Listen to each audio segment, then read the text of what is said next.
पूरी पूरी पूरी, गर्मा गर्म पूरी पूरी।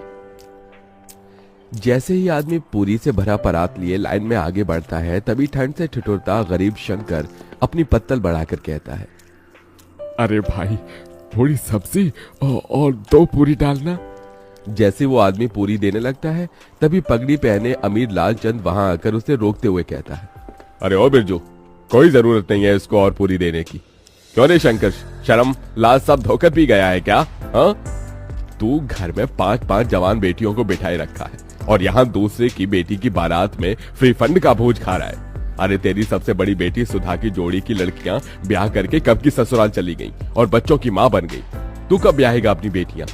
अगर उनको ब्याहना तेरे बस में नहीं था तो 5-5 बेटियों को पैदा ही क्यों किया? मेरे माथे की पगड़ी देख रहा है, बड़े भाग से यह मौका मिलता है एक बाप को बेटी के ब्याह में पगड़ी पहनने का, समझा? लालचंद जानबूझकर पूरे समाज के बीच एक ओर तो अपनी अमीरी का बखान, तो वहीं दूसरी तरफ शंकर की गरीबी की हंसी उड़ा रहा था, जिससे शंकर सबके बीच बहुत शर्मसार होता है और अपनी आंखें झुकाए वहां से घर लौट आता है, जहां एक टूटे फूटे माटी के घर में उसकी बूढ़ी पत्नी जानकी और 5 बेटी सुधा, गहना, कविता, चंदा, राधा उस ठंड में भी एक दिए और जूते के लेस बना रही थी। माँ, मेरा हाथ। तू ठीक तो है राधा? दिखा मुझे अपना हाथ। हे भगवान, तेरा तो हाथ जल गया।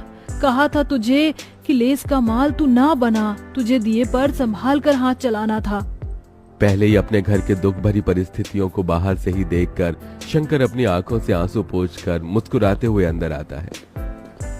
अरे क्या कर रही हैं बाबा की 5 बेटियां? अरे बाबा, आप आ गए। हे भगवान, आप तो ठंड से कांप रही हैं। मैं आपके लिए आग जला देती हूँ। कितनी बार कहा है आपको कि एक स्वेटर अपने लिए खरीद लीजिए, बाहर कितनी ठंड गिर रही है और आपका बुढ़ापे का भी शरीर है। तभी दुखमन से शंकर ने कहा, चिंता मत कर मेरी लाडो, तुम 5 को ब्याहने से पहले नहीं मरूंगा। जब तक तुम 5 की विदाई नहीं हो जाती, मेरे प्राणों को भी कहाँ मुक्ति मिलेगी। एक बार तुम 5 की विदाई कर दूं, फिर चाहे मेरी मिट्टी उठ जाए। ये सुनकर गरीब शंकर की 5 बेटियों की आंखों आंसुओं से भर जाती हैं। भगवान के लिए फिर कभी अपने मुंह से ऐसी बात मत निकालना बाबूजी। आपके सिवा माँ और हम 5 का इस दुनिया में है ही कौन? तभी जानकी खाना परोसती है और शंकर अपने हाथों से अपनी 5 बेटियों को खिलाता है। शंकर के पास धन दौलत नहीं थी, मगर वो दिलदार आदमी था। शंकर को हमेशा अपनी 5 बेटियों की शादी और उनकी विदाई की ही चिंता लगी रहती, क्योंकि कोई भी उसे रिश्ता नहीं जोड़ना चाहता था और कई दफा रिश्ते वाले देखने भी आते तो उसका गरीब घर द्वार देखकर चौखट से ही लौट जाते। ऐसे ही दिन बीतते हैं और शंकर का दूर का रिश्तेदार उसे एक रिश्ता बताता है। जानकी, कल सुधा चंदा को लड़के वाले देखने आ रहे हैं, उन्हें तैयार कर देना। मेरे एक मित्र हैं, उन्होंने ही ये रिश्ता बताया है। ईश्वर करे कि बात बन जाए तो इन दोनों के हाथ जल्दी पीले कर दूंगा।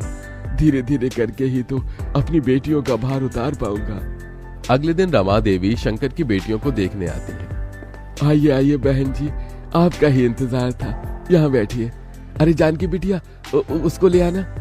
सुधा और चंदा एक बड़ी ही पुरानी सी बनारसी साड़ी में सादगी के साथ आती है और चाय नाश्ता परोसती है। तभी रमा देवी कहती है, देखो भाई साहब, बेटियां तो मुझे आपकी दोनों ही पसंद है, मगर दहेज भी लगेगा। मेरा एक बेटा बैंक में भले ही चपरासी है, मगर सरकारी है, और दूसरा बेटा सरकारी नौकरी की तैयारी कर रहा है। दोनों का ज्यादा नहीं तो 10 लाख दे दीजिए। दहेज की बड़ी रकम सुनकर गरीब शंकर चिंता में आ जाता है।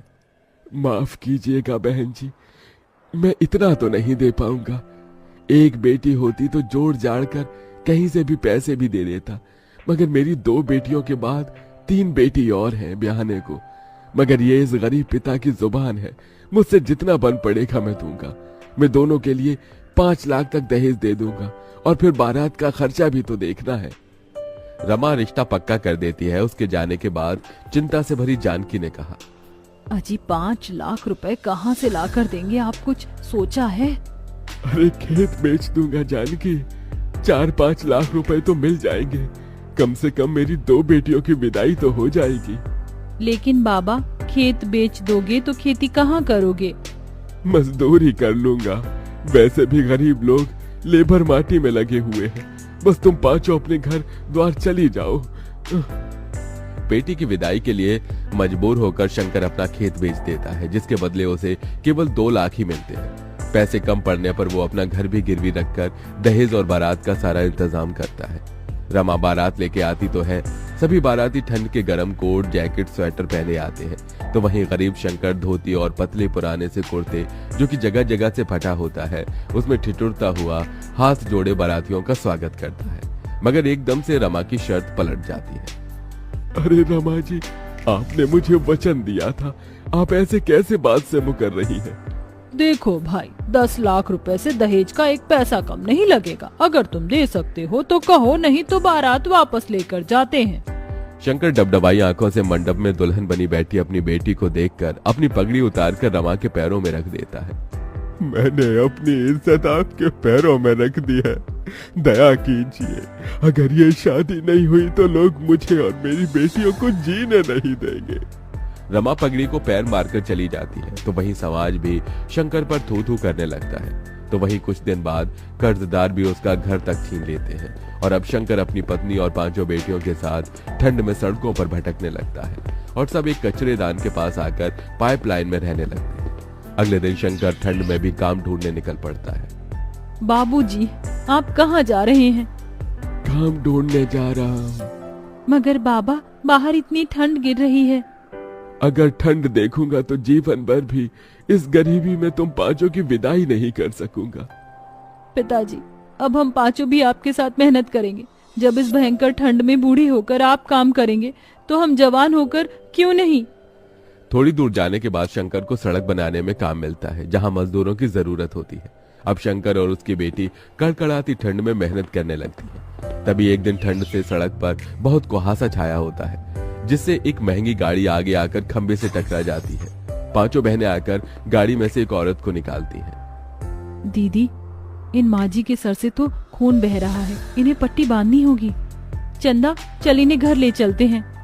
शंकर का परिवार अंजना की बहुत देखभाल करता है। वहीं बातों बातों में शंकर अपना दुख उससे बांटता है और फिर, भाई साहब, भगवान ने आपकी 5 बेटियों को मेरे बेटों के लिए ही बनाया है। मैं इन्हें अपने घर की बहू बनाना चाहती हूँ। ये सुनकर शंकर की आंखों से खुशी के आंसू छलक पड़े। बहन जी, मैंने कभी सपने में भी नहीं सोचा था कि मेरी 5 बेटियों का रिश्ता इतने बड़े घर द्वार में लगेगा। बहुत ही ऊंचा भाग्य है तुम्हारा मेरी बच्चियों, जो अंजना जी ने तुम 5 को पसंद किया है। मगर मुझ गरीब के पास देने को दहेज नहीं बहन जी। मेरी 5 बेटियां ही मेरे जीवन भर की पूंजी है। भाई साहब, आप बस अपनी बेटियों को एक जोड़े में विदा कर दीजिए, मुझे और कुछ नहीं चाहिए। थोड़े ही दिन बाद शंकर अपनी बेटियों की विदाई की तैयारी में लग जाता है। वो कड़ाके की ठंड में कांपता ठिठुरता कचरेदान को साफ करके वहां मड़वा बनाता है और खाने पीने शुद्ध बुद्ध बिसार कर खुद को मेहनत में झोंक देता है और 2 पैसे ज्यादा कमाने के लिए गीली रेत बालू उठाकर मिले पैसे से 5 की शादी का जोड़ा खरीद कर लाता है।